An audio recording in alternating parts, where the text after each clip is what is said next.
Alors, c'est parti pour la présentation de l'application de Super Sapiens.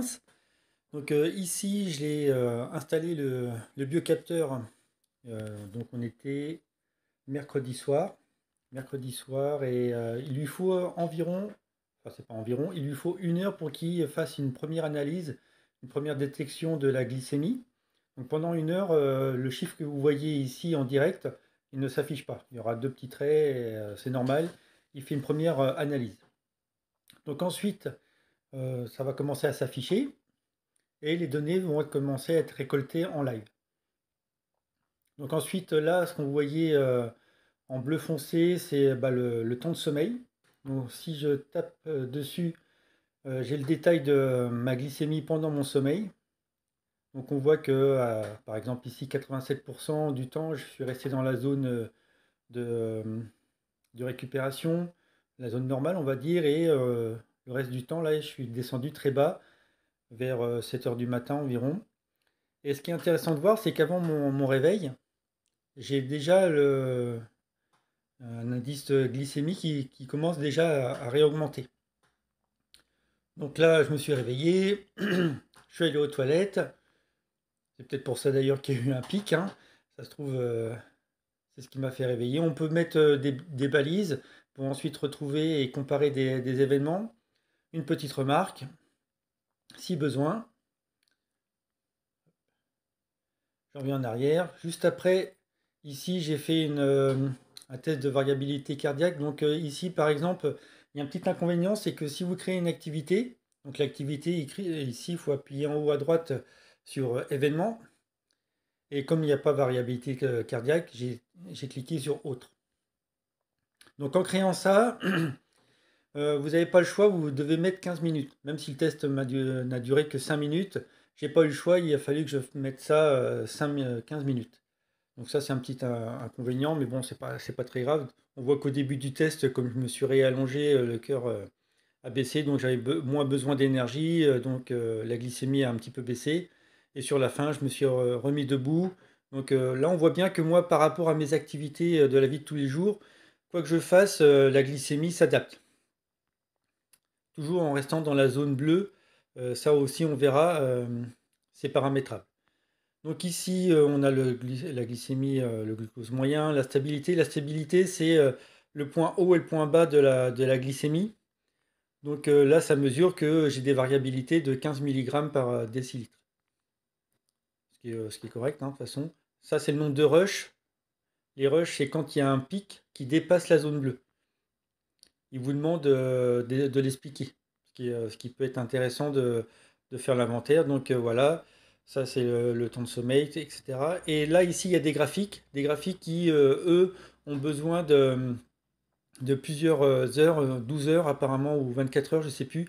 Ils ont besoin de 12 à 24 heures d'analyse avant d'afficher des données. Donc ça, je vous le montrerai plus tard. Et ici, c'est déjà des mesures de glycémie, des statistiques. Donc ici, ce qui est très bien fait dans cette application, c'est que vous pouvez cliquer sur le bouton Apprendre en bas. Et par exemple, sur le premier jour, il vous explique la première phase de 1 à 4 jours, il vous explique le glucose, l'énergie, l'amorçage, ça je vous en parlerai, pendant la performance et la récupération. Comment créer un événement, bah, ça je viens de vous le montrer, il suffit de cliquer en haut à droite sur le bouton.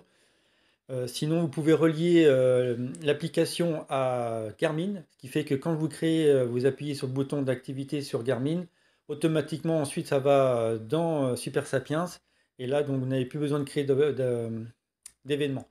Également, ce qui est très bien, et c'est pour ça que je l'ai pris, Super Sapiens, c'est que c'est connectable avec Nolio, ce qui fait que tous les événements sportifs et autres que je fais avec Garmin, ça va également sur Nolio et avec les données de Super Sapiens, ce qui m'évite d'aller faire des analyses systématiquement sur Super Sapiens.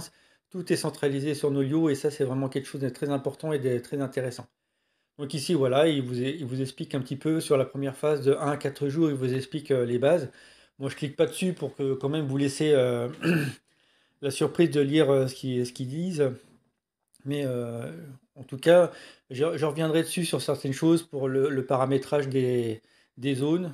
Parce que donc il y a plusieurs zones. Je reviens sur mesure. Il y aura la zone ici de recovery, comme ils appellent, et il y aura la zone d'entraînement. Mais ça, on y reviendra quand je ferai un entraînement. Je vous expliquerai comment ça fonctionne.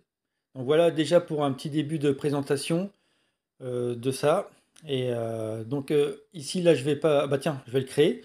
Donc j'ai pris mon petit déjeuner, par exemple. Donc je vais là, nourriture. Hop. Je mets à quelle heure j'ai commencé à le prendre, hein. Il n'était pas. Hop là, je suis obligé d'écrire. Désolé. Hop. Et la fin.